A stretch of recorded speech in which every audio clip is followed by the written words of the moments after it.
P 8.5. At December 31st, 2020, the trial balance of Darby Antiques contained the following amounts before adjustment: accounts receivable, allowance for doubtful accounts, sales revenue, debit, and credit. Instructions.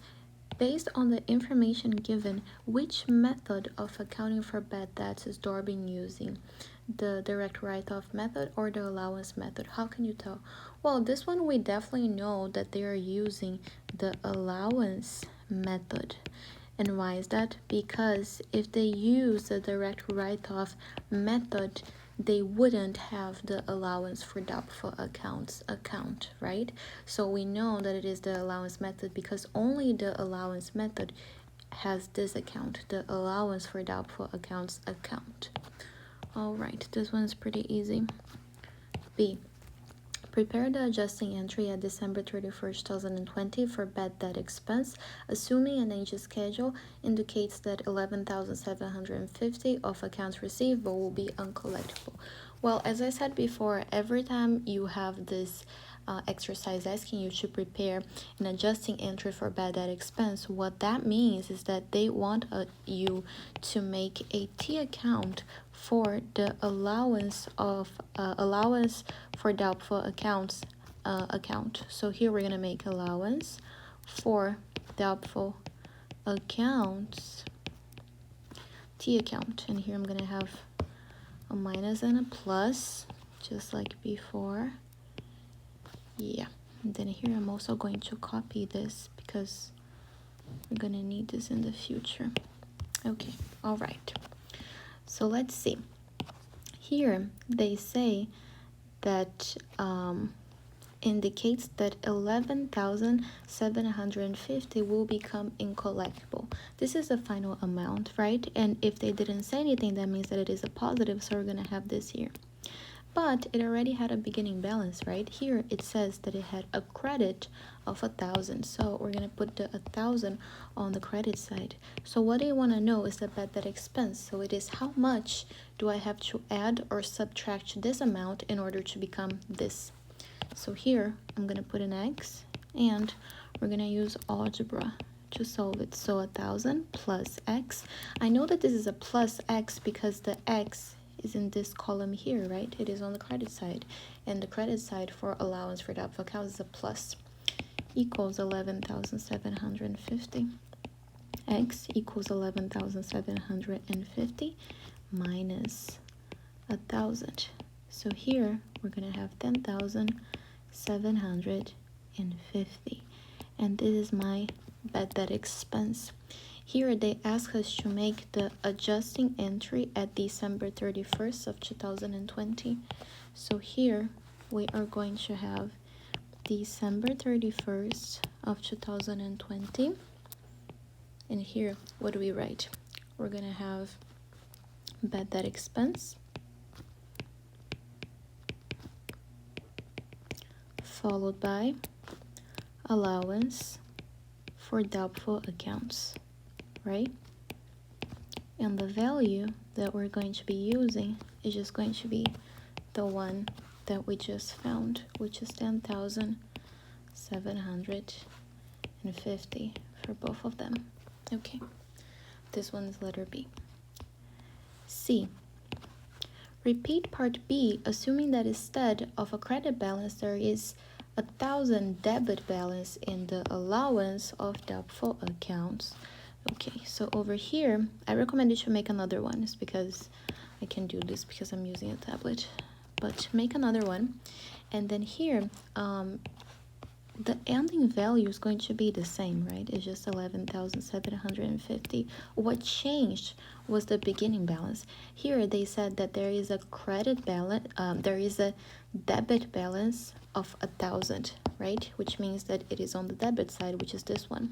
Okay, and here again, the logic is that, okay, I have negative 1,000 and it has to become 11,750 positive, right? So I have to add some number, because if I keep subtracting it, if I put my X here and I keep subtracting, it would just become a negative number, but it has to be positive. So once again, my X is here, but since my 1,000 is on the debit side, we're gonna have negative 1,000 plus my x, because my x, it's on the positive side, equals 11,750. X equals 11,750 plus 1,000. X equals 12,750. And for the entry, it is going to be the same. What is the date? There is no date, right? But we can just make the same entry. So we're gonna have bad debt expense followed by the allowance for doubtful accounts account, and the value is 12,750. D. During the next month, January 21st, a 3,000 account receivable is written off as uncollectible. Prepare the journal entry to record the write-off. Okay, so January of 2021. Well, for us to make the write-off entry, it is a little bit different, right? It is allowance for doubtful accounts on top, followed by accounts receivable.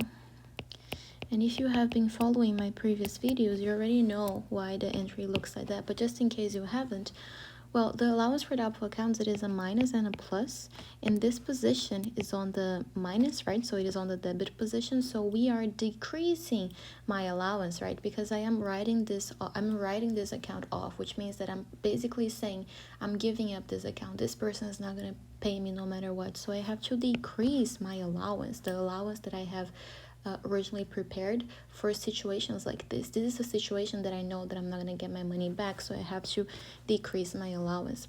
Accounts receivable, it's a plus and a minus. In this position is a minus, and I am deducting the accounts that originally I was going to receive in the future, right? I'm not going to receive anymore because this person is not going to pay me anymore. Yeah. And what was the value again?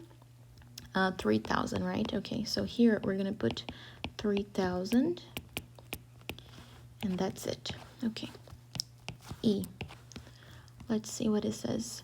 Repeat part D, assuming that Darby uses the direct write-off method instead of the allowance method in accounting for uncollectible accounts receivable. Well, the direct write-off method, the entry is pretty similar to this one. Accounts receivable is also here because we have to decrease the values that originally we were going to get, right? It's just that this one is different.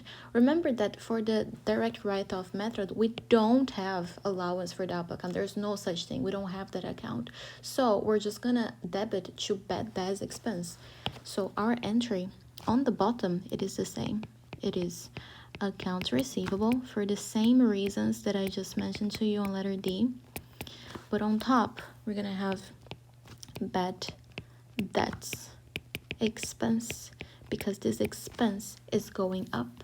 And what is the value? The value is the same, right? So it would be 3,000 for both of them. And letter F, the last one.